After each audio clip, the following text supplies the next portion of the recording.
মহিলা মানুষ যারা স্বামীর সাথে মিথ্যা কথা বলো সাবধান মা। জামাইয়ের পকেটের টেহা নিয়ে জামাই যদি কয় টেহাডি কই, তুমি যে কো আমি কি জানিনি। মাগো মা, জামাইয়ের পকেটের টেহা চুরি করে না ইমাম থাকতো না। তবে হ্যাঁ, তোমার জামাই যদি কিপটা হয় বেরিয়াইতে আমি শিখিয়ে দিয়া যায়। জামাই যদি তোমার চাহিদা মোতাবেক মানে তোমার যা প্রয়োজনীয় জিনিসও না দেয়, মাঝে মাঝে জামাইয়ের পকেটের টেহা চুরি করে জায়েজ আছে। তবে চুরি করে নিয়ে খরচ করার পরে খোয়া দিও। বলে হুজুর কি লাগা আমরা বেটি যদি আপনি চুরি শিখিয়ে দিয়া যান। আরে বেটা তুমি দাও না তো বেটি কি করতো, বেটি তো চুরি করে খাইব। তবে মা সাবধান গো মা, জামাইয়ের বাড়ির টাকা নিজে খরচ করো, বাপের বাড়িতে ফাঁসার করো না।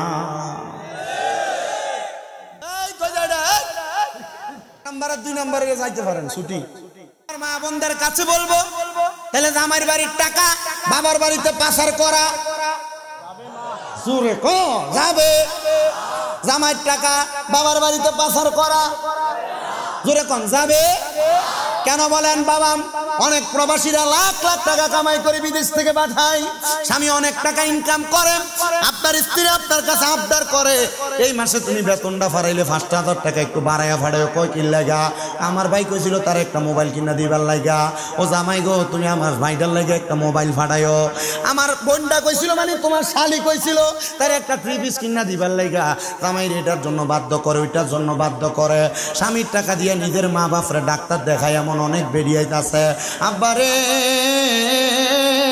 ও পর্দানুশিনী আমার মা বোনেরা, স্বামীর টাকা দিয়ে এগুলা তুমি কইরো না। এটা তো তোমার স্বামীর হক, তোমার স্বামী চাইলে তাদেরকে দিতে পারবে, আর নচেত তুমি এগুলা কইরো না। বলে হুজুর আমরার কাছে চায় না তো, মাঝে মাঝে আবদার করে, না দিলে মুখটারে ফুলে রাখে।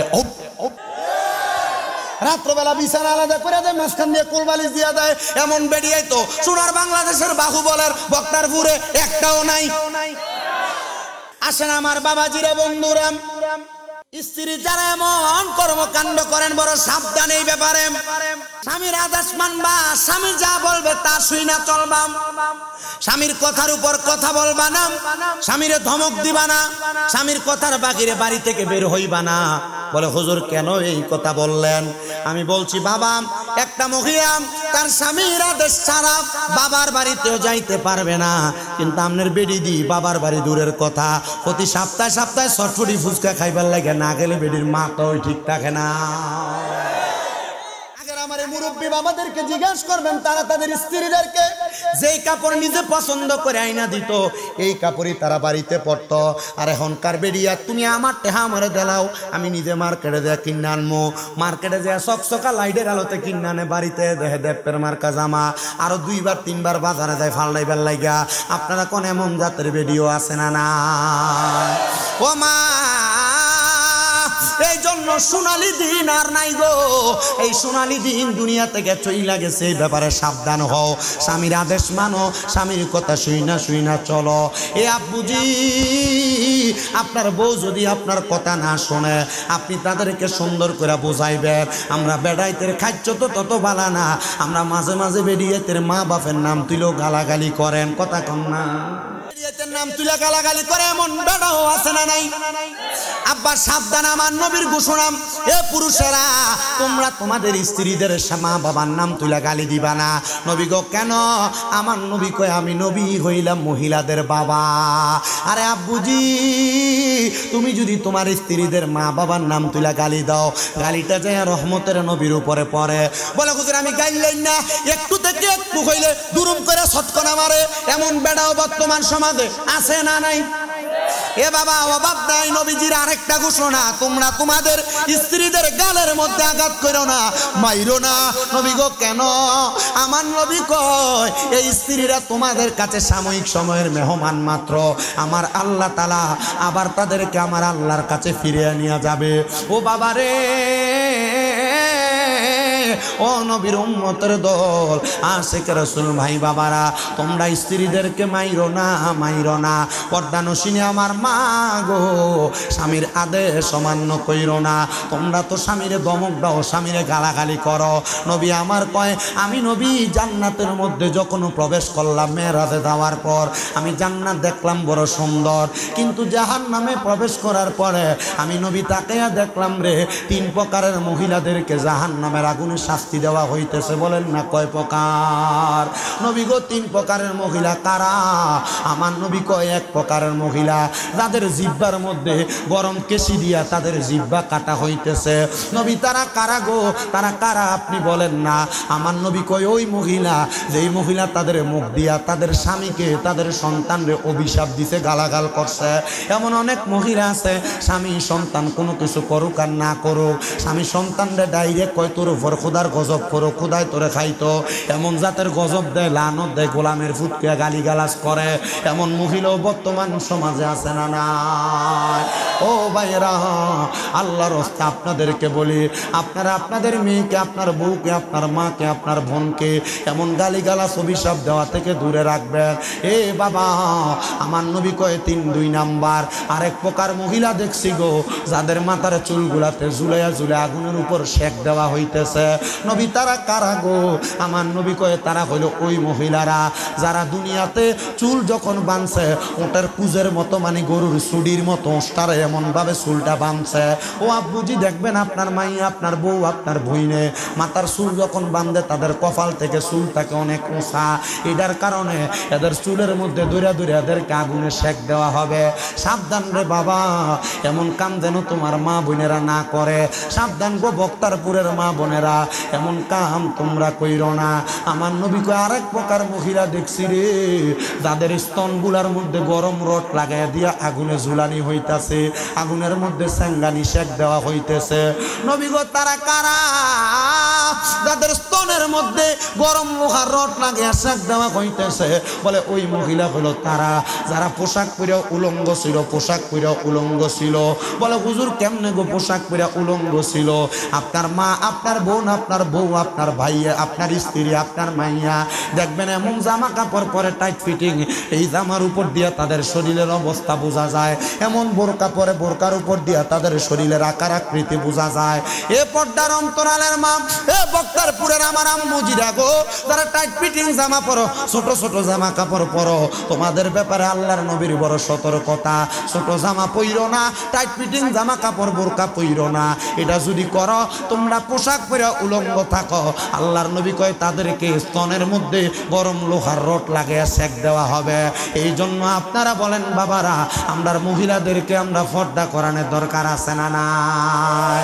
বহুত বেড়াইতেছে, নিজে নামাজ পড়ে নিজের বউ বেফর্দা ঘুরে, মাইয়া বেফর্দা ঘুরে, নিজের ফুতের বউ বেফর্দা ঘুরে। আব্বাজি নামাজ পড়লে চলতো না, নামাজ পড়ার সাথে সাথে তুমি তোমার পরিবারের মহিলাদেরকেও পর্দা করান লাগবো, আর নচেতে নামাজ দিয়া কোনো লাভ হইতো না। তো যেই কথা বলতেছিলাম বাবা, আপনারা বলেন মদখুর, ইয়াবাখুর, গাঞ্জাখুর, নেশাখুর এগুলা সমাজে আছে না নাই? আস্তে কথা কয়, জোরে কয় না আছে না নাই? বহু এলাকায় গেলে বিচার দেখ হুজুর বাড়ির কলডি চুরি করে লয়া জায়গা, এই নেশাখুর গুলা নেশা করার জন্য নেশা করে মাতাল করে সব চুরি করে নিয়ে জায়গা।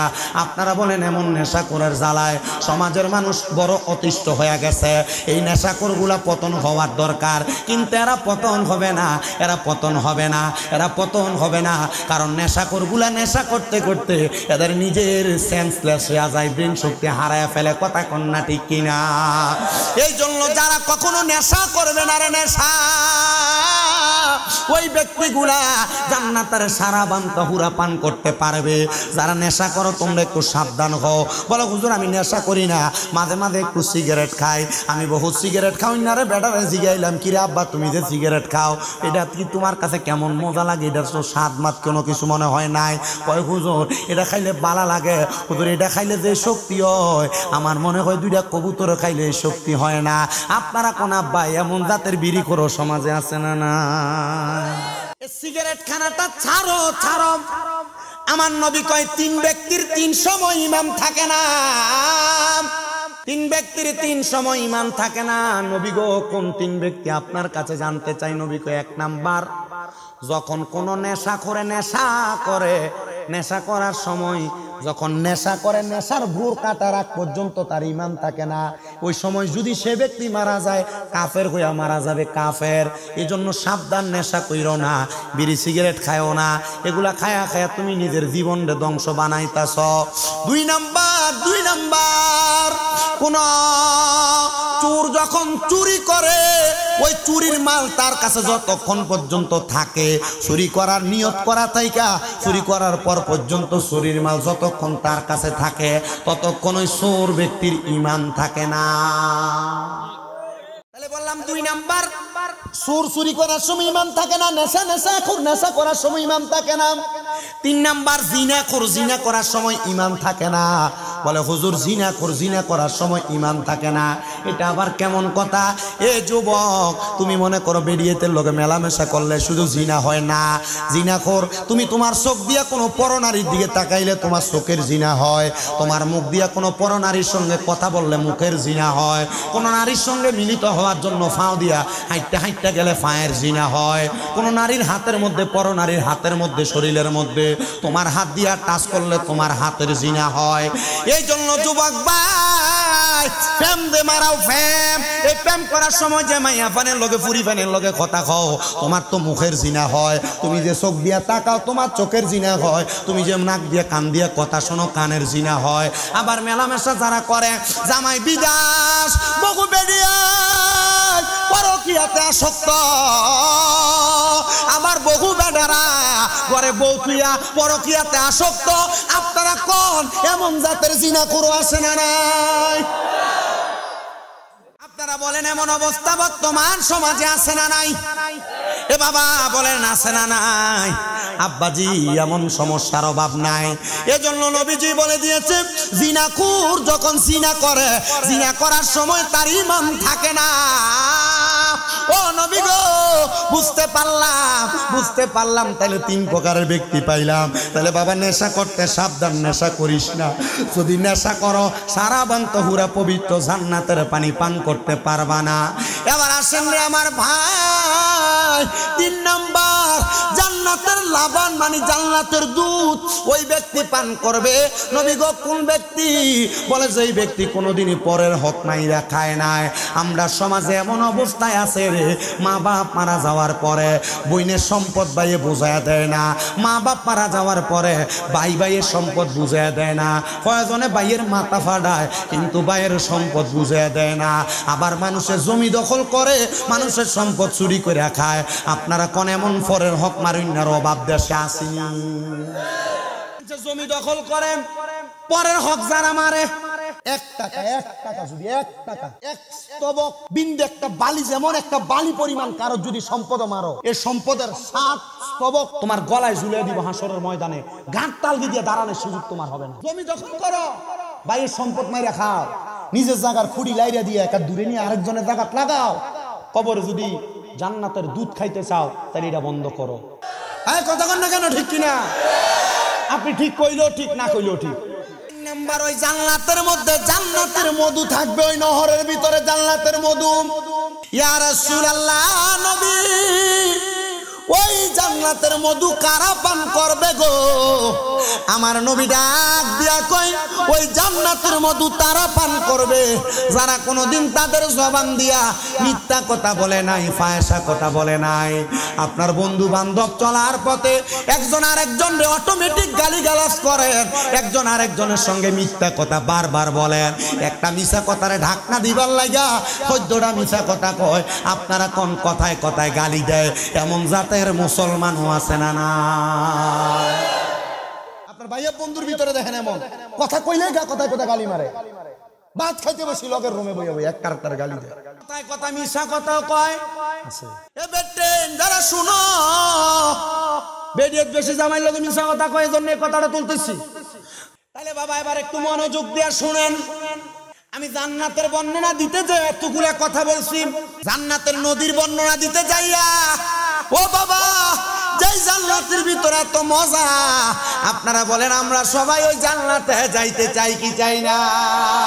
মোহাব্বতের আওয়াজে বলেন না, যাইতে চাই কি চাই না? হে রাসূল তোমায় ভালোবাসি অন্তর রে শুধু মুখে না, জান্নাতের আশায় নয় হে রাসূল, জাহান্নাম কেউ ডরি না, জান্নাতের আশায় নয় হে রাসূল, জাহান্নাম কেউ ডরি না। তোমায় পাওয়ার আশায়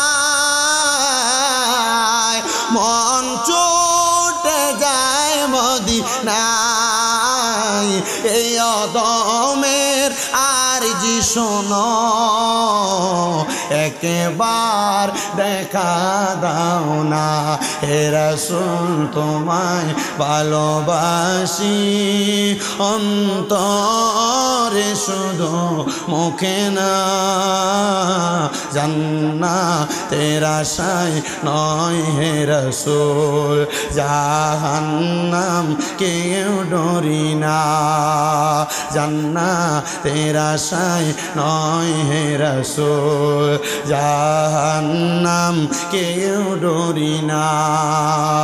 এ দুনিয়ার মুসলমান,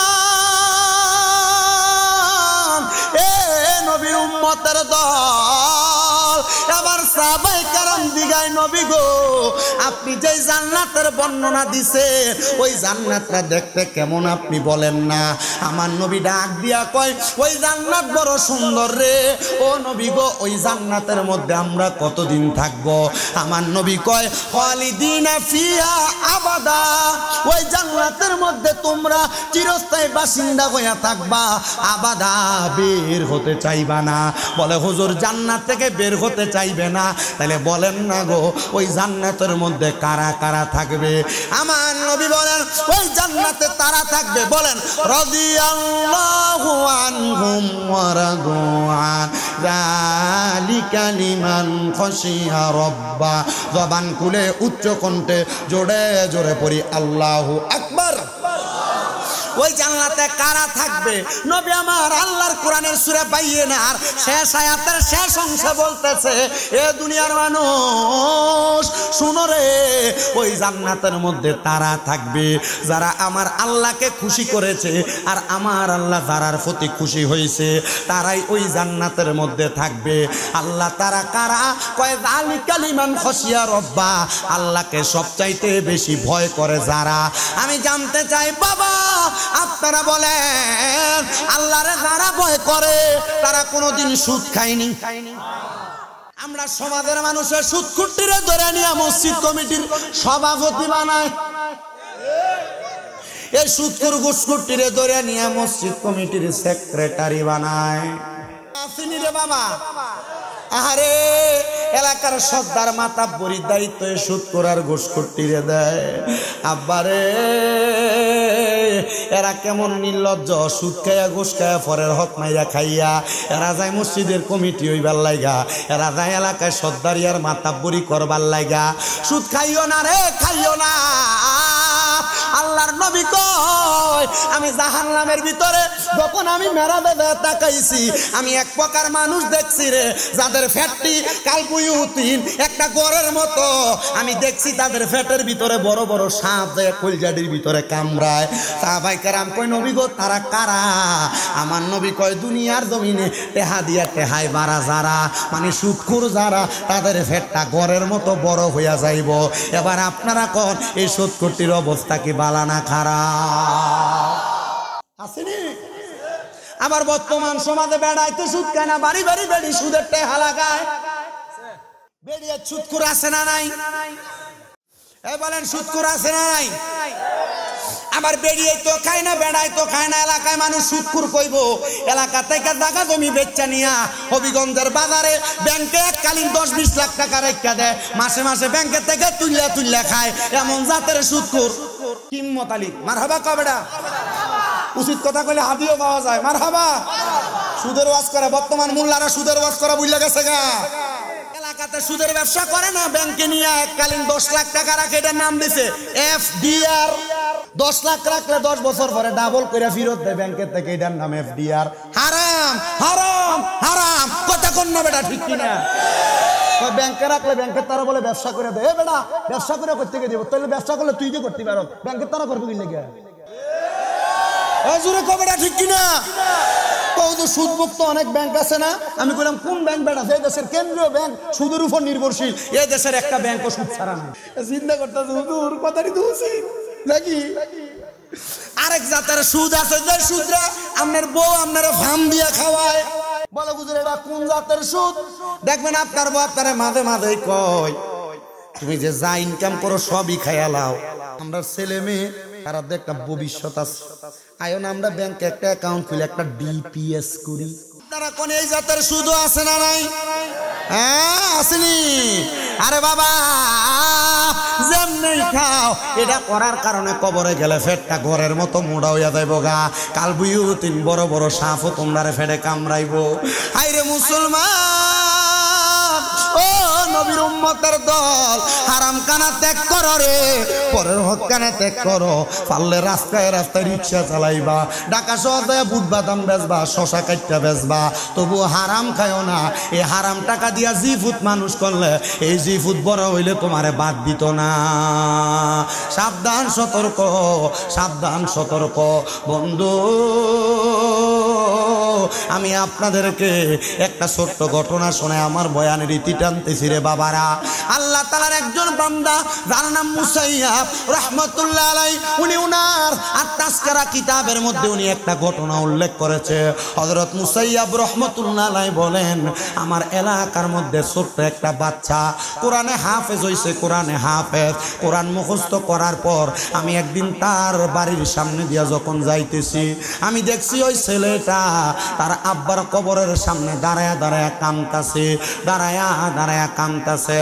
আমি তার সামনে দিয়ে জিগাইলাম, এ বাবা গো তুমি কেন তোমার আব্বা জানের কবরের সামনে দাঁড়ায়া দাঁড়ায়া কান্দো? ছেলেটা ডাক দিয়া কই, হুজুর আমি আব্বার কবরের সামনে এই কারণে কান্দি, আমার আব্বা জান দুনিয়ার জমিনে একটা বাজে মানুষ ছিল। বলে তোমার আব্বা বাজে মানুষ ছিল, তুমি ফুতে মুখ দিয়া কেমনে কও? বলে হুজুর এমন কাম করছে, এই কামের কারণে তো আমি ফুতেও আমার বাপরে বালা কইতে পারি না। বলে তোমার আব্বা কি করছে? বলে আমার আব্বা জান নেশা করত, আমার মা বিবাহ করার পরে আমার মারে ঠিক মতো সময় দেয় নাই, আমার আব্বা জান নেশা করে করে রাত্রবেলা ঘরে আসতো। বলে তোর মারে যদি সময় না দেয় রে, তাহলে তুই কেমনে দুনিয়ার আনো দেখলে? কয় হুজুর এটা সুন্দর একটা ঘটনা শুনবেননি? হযরত মুসাইয়াব ডাক দিয়ে কয়, হ্যাঁ বাবা বলো না। বলে হুজুর গো আমার আম্মা জান যখন দুনিয়ার জমিনে আমার আব্বা জানের সাথে ওনার সাময়িক জিন্দেগি যাপন করার জন্য বিবাহ করে বাড়িতে আসছে, যেই দিন প্রথম বাসর করেছে এরপর আর আমার আম্মা জানরে আমার আব্বা জান সময় দেয় নাই। আমার আব্বা জান প্রত্যেক দিন নেশা করার জন্য বের হয়ে যাইতো, রাত্রবেলা নেশা কোনে কোনে আমার আব্বা জান বাড়িতে আসতো। হুজুর আমার আব্বা জানের একদিনের ফসল আমি, ও হুজুর আমার আব্বা জান ওই দিন রাত্রবেলা আমার মারে হাতে হাতটা রাইখে ওয়াদা করাইছিল, যদি আমার মায়ের গর্ভ থেকে কোনো সন্তান জন্ম নেয়, আমার মা যেন আমার আব্বা জানের সন্তানটারে মানে আমি সন্তানটারে আল্লাহ তাআলার কোরআনটা শিখায়। হুজুর এরপর থেকে আমি সন্তান জন্মের পরে আমার আব্বা জানরে আমি দেখি নাই, আমার আব্বা জান দুনিয়া থেকে বিদায় হয়ে গেছে। এলাকার মানুষ আমার আব্বা জানের ব্যাপারে বড় বাজে বাজে মন্তব্য করে, কিন্তু আমি যখন কোরআনে হাফেজ হইছি মানুষ আমার দিকে তাকায় তাকায় কয়, যাকরে তার আব্বা হয়তো যেমন তেমন জীবন কাটে গেছে, এই ফোলাটা ভালো হয়েছে, আল্লাহ নিয়ে ফোলাটার কারণে তার বাপটারে মাফ করে দেয়। হযরত মুসাইয়াব কয়, বাবা তুমি কবরের সামনে দাঁড়ায় দাঁড়ায় কান্তাছ, তোমার আব্বাটা কবরে কেমন আছে তুমি কি একটু জানো নি? কয় না হুজুর জানি না। কয় আব্বারে না কাইন্দা আব্বাটার জন্য একটু মুনাজাত করে করে দোয়া করো। কারণ মনে রাখবা আত-তাকদীরু লা ইয়ারুদ্দু, মানুষের তকদির কোনোদিন পরিবর্তন হয় না ইল্লা বিদুআ, দোয়ার কারণে মানুষের তকদির পরিবর্তন হয়ে যায়। এজন্য যুবক ভাইরা মুরব্বীর লগে বেয়াদবি করো না, যুবক ভাইরা মা বাবার লগে বেয়াদবি করো না, দাদা দাদি এলাকার মুরব্বীর সাথে বেয়াদবি করো না। যদি করো রে, তারা যদি তোমার বদদোয়া দেয় তোমার জীবন ধ্বংস হয়ে যাবে, জীবনটা একবারে ধূলিসাৎ হয়ে যাবে, টাকা কামাই করতে পারবা তবে শান্তি পাইবা না। ও বন্ধু, ওই ছেলেটা তার বাবার জন্য দোয়া করে। এবার আল্লাহর বান্দাটা ডাক দিয়া বলে, আমি মুসাইয়াব বাড়ির মধ্যে চলে গেলাম, বাড়িতে যাই আমি 2 রাকাত নামাজ আদায় করলাম, সলাতুল হাজতের নামাজ। আপনারা কোন ওই নামাজের নাম কি নামাজ? ওই জোরে কও, সলাতুল। অনেকে চিন্তা করে হুজুর ফজর জোহর আসর মাগরিব এশা ইদিন নামে না শুনছি, সলাতুল হাজত এটা আবার কই ফেলে? আরে বেটা, শুধু সলাতুল হাজতের নামাজ না, আমার নবী অনেক নামাজ পড়ছে। ফজরের আগে আমার নবী একটা নামাজ পড়ছে, যে নামাজের নাম তাহাজ্জুদের নামাজ। ফজরের পরে আমার নবী একটা নামাজ পড়ছে, যে নামাজের নাম ইশরাকের নামাজ। আমার নবীজি সূর্য ওঠার পর থেকে সূর্য ওঠার আগে একটা নামাজ পড়ছে, যে নামাজের নাম দোহার নামাজ অথবা চাস্তের নামাজ। আমার নবী মাগরিবের পরে একটা নামাজ পড়ছে, ওই নামাজের নাম আওয়াবিনের নামাজ। বৃষ্টি না দিলে আমার নবী একটা নামাজ পড়ছে, ওই নামাজের নাম সলাতুল ইস্তেসকার নামাজ। আমার নবীজি কোনো আশা পূরণের জন্য একটা নামাজ পড়ছে, ওই নামাজের নাম ওই সালাতুল হাজতের নামাজ। আমার নবীজি জীবনে আরেকটা নামাজ পড়ছে 100 রাকাত, ওই নামাজটার নাম হলো সলাতুল খায়রের নামাজ। আমার নবী আরেকটা নামাজ পড়ছে, যেটা উম্মতরে পড়তে কইছে জীবনে একবার, হয় মাসে একবার, সপ্তাহে একবার, দিনে একবার। নবী ওই নামাজটা কোন নামাজ? বলে ওই নামাজটার নাম হলো সলাতুত তাসবির নামাজ। ও বাবাজি, অনেক নামাজ আছে, তোমরা ওই নামাজ পড়ো না। বলে হুজুর 5 ওয়াক্তের তো খবর থাকে না, আমরা ওই নামাজ পড়াম কোন থেকে? ওরা বুঝি ওই নামাজগুলোর মাধ্যমে তো আল্লাহ তাআলা নৈকট্য অর্জন করা যায়। বলে হুজুর রোগ বালা মুসিবত সারে না, ব্যবসা করি বরকত হয় না, কামাই রুজিতে বরকত হয় না। কইবটা কেমনে? তুই তো আমার আল্লাহ তাআলার নৈকট্য হাসিলের জন্য যা করা লাগে তাই করো না। আমার নবীজি রাত্রবেলা 5 ওয়াক্ত নামাজ তারা নফল ইবাদত করত। মা আয়েশা সিদ্দিকাকে আমার নবীর পা মুবারকগুলা ফুইলা মোটা মোটা হয়ে যাইতো। নবীজিরে জিজ্ঞাসা করলাম, নবী গো আপনি এত কষ্ট করে কেন ইবাদত করেন? আপনি এত কষ্ট না করলেও তো পারে, কারণ আমার আল্লাহ তো আপনারে জান্নাতের মালিক বানিয়ে দিছে। আমার নবী কয়, আয়েশা আমি নবী এই জন্য করি রে, আমার উম্মত যেন আমি নবীরে দেখা দেখা করে। হযরত মুসাইয়াব বলেন, আমি সালাতুল হাজতের নামাজটা পড়া আল্লাহর কাছে দোয়া করলাম, আল্লাহ তার আব্বা জান কবরে কেমন আছে আমি দেখতে চাই। ও আব্বাজি, আপনার বাবা যে কবরে চলে গেছে, কই আব্বার খবর তো পান না। মা যে কবরে চলে গেছে, মার খবর তো পান না। দাদা দাদি যে কবরে চলে গেছে, এদের খবর তো পান না। মাঝে মাঝে স্বপ্ন দেখেন। কি লেগে দেখেন জানেন? স্বপ্ন দেখার কারণ হইল, মৃত ব্যক্তি ওই মানুষটাকে স্বপ্নে দেখা দেয়, যেই ব্যক্তিরে স্বপ্নে দেখা দিলে তার উপকার সাধন হবে। এই যে স্বপ্ন দেখার কারণে অনেকে মা বাপ স্বপ্ন দেখছে, ঘরে দোয়া পড়ায় না। এটা বড় বড় ওলামায়ে কেরাম পূর্বে যারা মুস্তাহিদ ছিলেন তারা রুসুম করে দিয়ে গেছে। কি লাগা? যখন কোনো ব্যক্তিকে স্বপ্ন দেখো, তার হালতের উপর ইন্তজার করে, হালতের উপর অপেক্ষা করে তোমরা তার লাগে একটু দোয়া করো। নবীজি কেন? বলে তার লাগে দোয়া করলে সে ব্যক্তি কেমন খুশি হয়। সমুদ্রে ডুববা যাইতেছে একটা ব্যক্তি, তার নৌকা দিয়ে উদ্ধার করলে ওই ডুবন্ত ব্যক্তিটা যেমন খুশি হয়, কবরবাসীর লেগে দোয়া করলে কবরবাসী এমন খুশি হয়।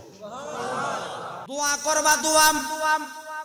উনি বলেন, আমিও নামাজটা পড়ে আল্লাহর কাছে দোয়া করি, আল্লাহ ও আল্লাহ গো, তুমি ওই ব্যক্তি ছেলেটার আব্বা জানলে কবরে কেমন রাখছো? ওই ব্যক্তি বলে, আমি 2টা অবস্থা দেখলাম। একটা অবস্থা দেখলাম রে, ওই ব্যক্তিটার শরীরের পুরা অংশ আগুনে দাউ দাউ দাউ দাউ করে জ্বলে, আর অর্ধেক অংশ আগুন জ্বলে না, অর্ধেক অংশ বালা দেখা যায়। আমি তারা জিগাইলাম রে, জিগাইলাম, আমি তারা জিজ্ঞাসা করলাম, তোমার শরীরের কেন এমন অবস্থা? বলে, আমার ছেলেটা আল্লাহ তাআলার কোরআন শিক্ষা গ্রহণ করছে। কোরআন শিক্ষা গ্রহণ করার কারণে আমার সন্তানটার এই দোয়ার বরকতে আল্লাহ তাআলা আমি আব্বার শরীরের অর্ধেক অংশ ভালো রাইখা দিছে, কিন্তু অর্ধেক অংশ আগুনে ধাউ ধাউ করে জ্বলতেছে। এটার কারণটা কি? বলে এটার অন্য কোনো কারণ না, এটার কারণ হইল আমার স্ত্রী যে ঘরের মধ্যে বসবাস করে, আমার সন্তান যেই ঘরের মধ্যে বসবাস করে, এই জমিটা আমাদের না, এই সম্পদটা অন্য একজন ব্যক্তির সম্পদ। আমাদের সম্পদও আছে এর চাইতে অনেক বেশি। ওই সম্পদ না ব্যবহার কইরা তারা অপর একজন ব্যক্তির সম্পদ ব্যবহার করে। এই জন্য আল্লাহ তাআলা আমার কবরের মধ্যে আযাব প্রদান করতেছে। এবার ওই আল্লাহর ওলি মুসাইয়াব ডাক দিয়া কয়, আমি নামাজের মুসল্লা থেকে মাথা উঠাইয়া আমি দৌড়াইতে দৌড়াইতে ওই বাড়ির মধ্যে গেলাম। আমি বাড়ির মধ্যে যাইয়া ডাক দিয়া বললাম, ও বাড়ির প্রতিবেশীরা, তোমরা কি বলতে পারো, তোমরা যারা বাড়ির মধ্যে আসো, এই বাড়ির জায়গাটা কার? বলে না, আমরা জানি না, আমরা এই বাড়ির মধ্যে বসবাস করি ওই দিন থেকে, বিবাহ করে আসার পর থেকে এই বাড়িতে বসবাস করি। বলে তোমাদের জায়গায় জায়গায় না, তোমাদের জায়গা পাশের জায়গা। এই জায়গার এতিম সন্তানেরা এই এলাকার মসজিদের পাশে, মুসাইয়াব রহমতুল্লাহ আলাইহি বলে, দামেস্কের মসজিদের পাশে দাঁড়ায়া দাঁড়ায়া মানুষের কাছে চায়া চায়া খায়, যদিও তাদের অর্থ সম্পদ আছে। এবার বলে, যাও যাও যাও, তোমরা তোমাদের বাবার কাছে তোমাদের সম্পদ বুঝাইয়া দাও, তোমাদের বাবার আত্মীয়র কাছে তোমাদের সম্পদ বুঝাইয়া দাও। সম্পদ বুঝাইয়া দিয়া তারা তাদের নিজের জায়গার মধ্যে চলে গেছে। এবার আল্লাহ তাআলার কাছে সন্তান কান্দে, আল্লাহর ওলি মুসাইয়াব তো স্বপ্নের মধ্যে দেখছে আমার আব্বাজান কবরে অর্ধেক শরীর জ্বলে, অর্ধেক শরীর ভালো, কিন্তু আমরা তো জমি চাইরা দিছি আব্বাজানের কবরের আযাব মাফ করানোর জন্য। এখন আমার আব্বাজান কবরে কেমন আছে আল্লাহ আমরা দেখতাম মনে চায়। আমার আল্লাহ এমন দেখানি দেখাইছে, সন্তানের ওই নামাজ পড়তে পড়তে সন্তান ওই ইস্তেসকার হাজতের নামাজ পড়া কান্দে। আমার আল্লাহ তাআলা ওই সন্তানের বাবারে দেখাইছে, জমিগুলা মানুষকে বোঝাইয়া দেওয়ার কারণে আমার আল্লাহ তার বাবার কবরটার আযাব মাফ কইরা তার আব্বাজান রে জান্নাতের পোশাক পরাইয়া দিছে। জোরে জোরে বলেন সুবহানাল্লাহ।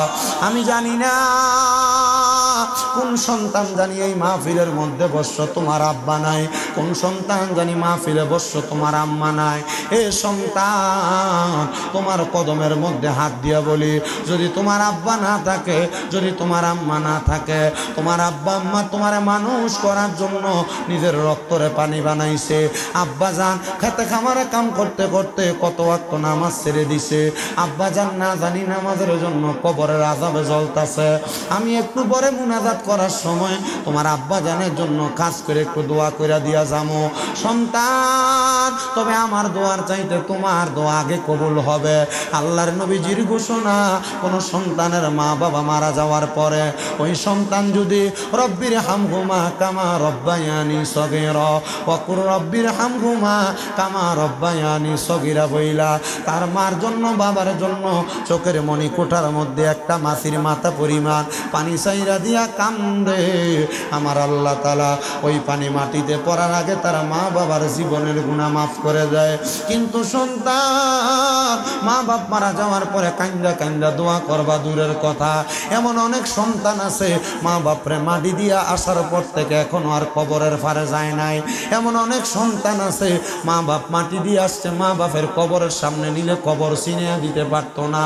ও সন্তান রে, আমি তোমার কাছে মাপ চাই, তুমি তোমার আম্মা আব্বার জন্য একটু বেশি করে দোয়া করবা।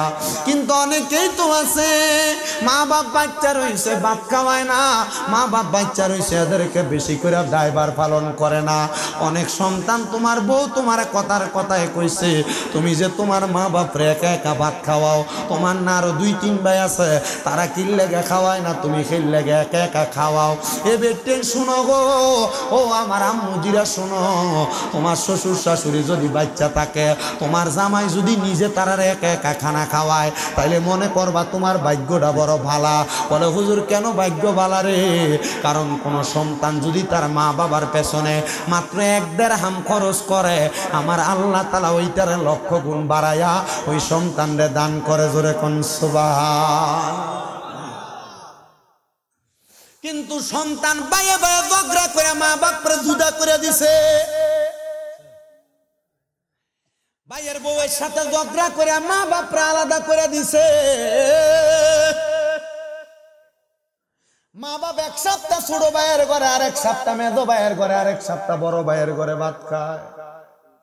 সকালে এক ভাইয়ের ঘরে, দুপুরে আরেক ভাইয়ের ঘরে, রাত্রবেলা আরেক ভাইয়ের ঘরে ভাত খায়। মা বাপেরা ভাত খাওয়ানি লইয়া এলাকার ভিতরে সালিশ বসা লাগে, বিচার বসা লাগে। সন্তান রে, কোন সন্তান যদি মা বাপরে জুদা কইরা দিয়া থাকো, যাও তুমি মাহফিল থেকে বের হও, তোমার মতো শ্রোতা আর আমার দরকার নাই। বলে হুজুর কেন?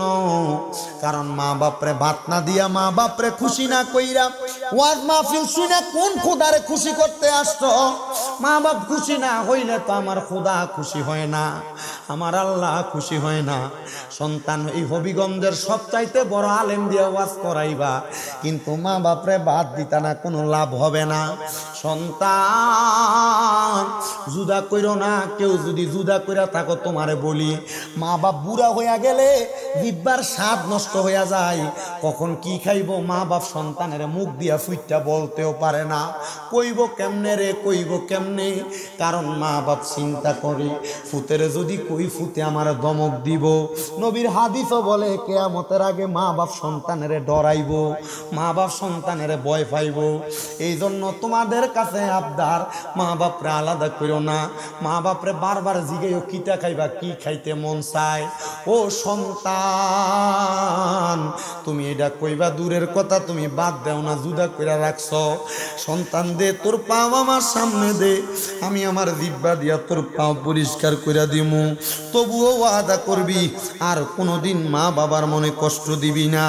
এখান থেকে বাড়িতে যাইয়া মা বাবার পাউডির মধ্যে ধরবি, আম্মা আব্বার পাউডিতে ধরে কইবি, মা আল্লাহর হস্তে আমারে মাফ করে দেন, আব্বা আল্লাহর হস্তে আমারে মাফ করে দেন। যতক্ষণ পর্যন্ত মা বাবা মাফ না করব, ততক্ষণ পর্যন্ত মা বাবার পাও ছাইরো না। কারণ মা বাবা মাফ না করলে আল্লাহ মাফ করতো না। অনেকে চিন্তা করে হুজুর আমি মাফ চামু দূরের কথা, আমি তো 2 ঈদের সময় মা বাবার ফাঁস হইয়া সালামই করি না। আমি কমু শুধু সালাম না রে, সালাম না, মাঝে মাঝে সুযোগ পাইলে মা বাবার ফাউডি চুমা দিস, লাভ হইব, লাভ হইব। আম্মা আব্বার কদমে চুমা দিলে আল্লাহর জান্নাতের চৌকাঠে চুমা দেওয়া সওয়াব পাইবি। আমি যেই দিন মাদ্রাসায় ক্লাস 6-7-এ পড়ি, আমি ওয়াজে শুনছি মা বাবার পায়ে চুমা দিলে আল্লাহ ওই ফুতের জগতের কাছে বড় বানাইয়া দেয়। এরপরে বাড়িতে যাই আমি আমার মা বাপের খাটের মধ্যে ঘুমন্ত অবস্থায় পায়ে চুমা দিছি। আমি যেই দিন মা বাপরে সজাগ অবস্থায় চুমা দিছি, আমার আব্বা জান গোসলখানা থেকে বাইর হইছে, আমি গোসলখানাতেই এই সামনাটার মধ্যে আমার আব্বার পায়ে যখন চুমা দেয়, আমার বাপে কয় দেখ ফোলা কি করে। ও আব্বারে, মা বাবার পায়ে চুমা দিলে, মা বাবার কাছে মাপ চাইলে তোমার দাম কমবে না। অনেকে চিন্তা করে হুজুর যারার বাড়িতে আব্বা আছে তারা বাড়িতে যাইয়া বাবার পায়ে ধরে মাপ চাইব, আমার তো আব্বা নাই, আমি কার পায়ে ধরে মাপ চাইব? অনেকে চিন্তা করে হুজুর যাদের বাড়িতে মা আছে তারা বাড়িতে যাইয়া মার পায়ে ধরে মাপ চাইব। হুজুর আমার তো মা নাই, আমি কার পায়ে ধরে মাপ চাইব? সন্তান চিন্তা করবা না, আখিরি মুনাজাতের মধ্যে দোয়া করবা। তুমি সন্তান দোয়া করলে আল্লাহ তাআলা তোমার মা বাপরে মাফ করে দিবে। কিন্তু সন্তান, ও সন্তানের দলেরা, তুমি মাপ চাও না, তোমার শরম লাগে। আজকের মাহফিল কবুল হবে কি হবে না এটার গ্যারান্টি আমি দিতে পারবো না, তবে একটা গ্যারান্টি দিতে পারবো, আগামীকালকে যদি দেখো এই এলাকার বক্তারপুরের দোকানে বৈশা কোনো মুরব্বী কয় হ্যাঁ শামীম রেজার ওয়াজ শুই না আমার ফুতে বাড়িতে আইসা আমার পায়ে ধরে মাপ চাইছে, কিন্তু আমার ফুতে কোনোদিন আমার লগে অন্যায় করছে না, মনে করবা মাহফিল কবুল হয়ে গেছে, মনে করবা মাহফিল কবুল হয়ে গেছে। এ সন্তান, তোমার আব্বা জান তোমার আম্মা জান বড় কষ্ট করে তোমারে মানুষ করছে, ওই মা বাবাকে অন্ধকার কবরে তুমি ওই মা বাপরে দেখতে পারো না, বরণ পোষণ দিতে পারো না, খাওয়াইতে পারো না।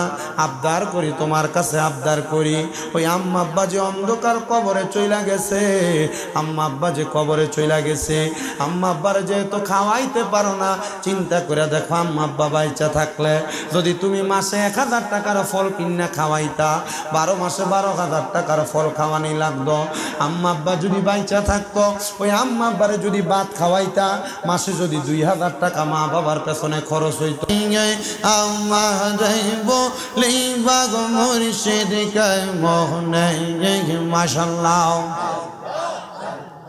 আম্মা যাইব লিবা গো মুর্শিদ কয় মোহনে মাশাআল্লাহ আল্লাহ আল্লাহ তোমায় আমি ভালোবাসি পাগলের মতো মনে চাইলে এই পাগল মন চোটে গত গগন মারহাবা আল্লাহ আল্লাহ লোক সমাজে কলঙ্কি আমি গলায় কলঙ্কের মালা আম্মা যাইব লিবা গো মুর্শিদ কয় মোহনে মারহাবা আল্লাহ আল্লাহ আল্লাহ তোমাকে হারানোর ব্যথা মনে রাত্র দিন বলে বলবো না গো মুর্শিদ তোমায় কোনো দিন মাশাআল্লাহ আল্লাহ আল্লাহ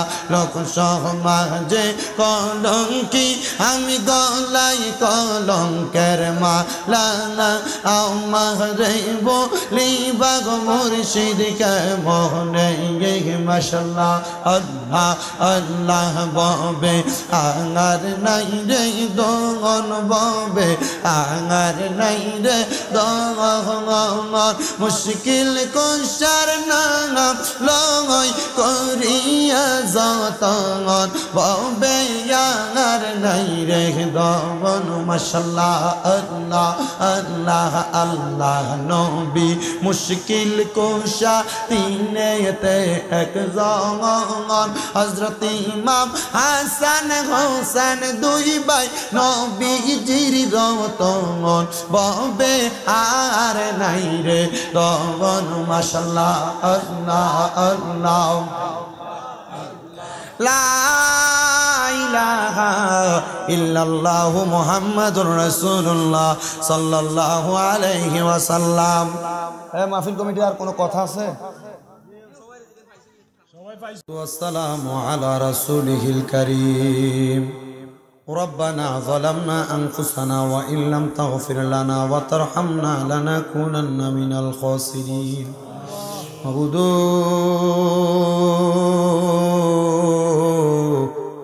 ও দয়াল আল্লাহ আপনি কি আসমানে না জমিন না পাহাড়ে না দরিয়ায় গত জীবনে আপনার কত তালাশ করলাম সন্ধান পাইলাম না আল্লাহ বহু সন্ধানের পরে এই হবিগঞ্জ জেলার অন্তর্গত বাহুবল থানাধীন বক্তারপুর সর্দার বাড়ি গাউসিয়া জামে মসজিদের উদ্যোগে এই এলাকার যুব সমাজ মুরব্বী সমাজ দাড়ি পাকা মুরব্বী বাবারা বিশেষ করে আমার ওস্তাদ সমতুল্য ওলামাই কারাম তলেবুল আলেম ছাত্র ভাই বাবারা মসজিদের ইমাম মুয়াজ্জিনরা আল্লাহ যুবক নজওয়ান ভাই পর্দার অন্তরালের কত মা বোনেরা আপনার শাহিন শাহী পাঁচ দরবারে 11তম বাৎসরিক সুন্নি মুখা সম্মেলনের আখিরি মুনাজাতের ভিতরে হাত বাড়াইছে আল্লাহ যার হাতটা তোমার কাছে মায়া লাগে পছন্দ হয় ওই হাতের উসিলায় আমরার জীবনের গুনাহ তুমি আল্লাহ ক্ষমা কইরা দাও আল্লাহ তুমি যদি আমরারে মাফ কইরা দাও আল্লাহ কারোর কাছে কোনো জবাবদিহিতা করা লাগবে না যদি রহমত দিয়া ভরপুর কইরা দাও আল্লাহ তোমার রহমতের কোনো কমতি হবে না দয়াল রে কে জানি হাত বাড়াইছে আল্লাহ কার জানি জগতের মধ্যে বাবা নাই যেই বাবা রিক্সা চালাইয়া মাটি কাইটা মাথার গাম পায়ে ফালাইয়া পরের বাড়িতে বদলার কাজ কইরা সন্তানরে মানুষের মতো মানুষ করার জন্য আব্বা নিজের রক্তরে পানি বানাইছে এমন আব্বা যাদের অন্ধকার কবরে রে আল্লাহ আব্বার কবর জান্নাতের বাগান বানাইয়া দাও মাবুদু কে জানি হাত বাড়াইছে কার জানি জগতের মধ্যে মা নাই যেই মা 10 মাস 10 দিন গর্ভে ধারণ কইরা সন্তানের প্রসব বেদনা সহ্য করতে মার বড় কষ্ট হইছে গো। এমন মা যাদের অন্ধকার কবরে আল্লাহ আম্মার কবর জান্নাতের বাগান বানায়া দাও। মনিব কে জানি হাত বাড়াইছে, কার জানি মাও নাই বাবাও নাই, জনমের ইতিম মরিয়া গিয়াছেন আল্লাহ যারার মা বাপ, মাফ করিয়া দেন না গো আল্লাহ কবরে রাজা। আম্মায় আব্বা চইলা গেছে আল্লাহ যারা রে ফালাইয়া, তারারে রাইখা গো গেছে কান্দিবার লাগিয়া। মাবুদে যাদের মা বাবা কবরে, আম্মা আব্বার কবর জান্নাতের বাগান বানিয়ে দাও। যাদের মা বাবা বেঁচে আছে হায়াতে তৈয়বা নসিব করে দাও। অনেকের আম্মা আব্বু সুস্থ, পরিপূর্ণ সুস্থতা নসিব করে দাও। আল্লাহ আম্মা আব্বার খেদমত করার মতো তৌফিক দান করো দয়াল রে। আমরা গুনাহগার না খানদারেরা হাত বাড়াইছি এই মাহফিলে, যারা টাকা দিয়া পয়সা দিয়া শ্রম দিয়া বুদ্ধি দিয়া পরামর্শ দিয়া মাইক দিয়া লাইট দিয়া প্যান্ডেল দিয়া মিডিয়ার বাইরা সব পোস্টার দিয়া মাহফিলের শ্রোতা মণ্ডলী যারা যারা শরীক হয়েছে, পর্দার অন্তরালের যে মা বোনেরা হাত বাড়াইছে, অনেক প্রবাসীরা বিদেশ থেকে দোয়া চায়। আল্লাহ প্রবাসীদের দোয়া তুমি আল্লাহ কবুল আর মঞ্জুর করে নাও রাব্বুল আলামিন। এলাকায় বৃষ্টি হয় না আল্লাহ, তুমি রহমান, তুমি রাহিম, তুমি না দিলে আমরা কেমনে পানির ব্যবস্থা করব। আল্লাহ বৃষ্টি দিয়া তাদের ফসল ফলা দিতে বরকত দান করো। এই মাহফিল কিয়ামত পর্যন্ত কবুল ও মঞ্জুর করো আল্লাহ। বিশেষ করে আজকের জান্নাতের বাগান মাহফিলের ভিতরে যারা যারা হাত বাড়াইছে প্রত্যেকের ব্যবসা বাণিজ্য কাজে কর্মে চাকরি বাকরিতে বরকত দান করো। যারা পড়ালেখা করে বিদ্যা বুদ্ধি বাড়াইয়া দাও, ইমানের সাথে জিন্দেগি নসিব করে দাও। ও মনিব একজন বাবাজি দোয়া চাইছে, ওনার 2টা ছেলে হেফজুল কোরআন তেলাওয়াত করতেছে। আল্লাহ কোরআনুল কারীম সহিভাবে হিফজ করার মতো তৌফিক দান করো। আমার 6টা মাদ্রাসা, প্রত্যেকটা মাদ্রাসার ছাত্র উস্তাদ বিশেষ করে ছাত্রদের পরিবারদেরকে কবুল ও মঞ্জুর করো। আমার জীবনে বড় একটা শখ, বড় একটা মাদ্রাসা করার। আল্লাহ 6টা মাদ্রাসা সহ তার সাথে আর একটা বিশাল মাদ্রাসা করার মতো তৌফিক দান করে দাও রাব্বুল আলামিন। ফরিয়াদ সহি সালামতে আবার বাড়িতে ফিরার তৌফিক দান করো আল্লাহ। বিশেষ করে আগামী বছরের জন্য যারা চাল দিয়া, টাকা দিয়া, পয়সা দিয়া সহযোগিতা করছে তারারও কবুল করে নাও। মরণের আগে নবীজির নূরানি চেহারা মুবারক দেখতে দেখতে সকলের আখিরি জবানে পড়ায়েন লা ইলাহা ইল্লাল্লাহু মুহাম্মাদুর রাসূলুল্লাহ সাল্লাল্লাহু আলাইহি ওয়াসাল্লাম।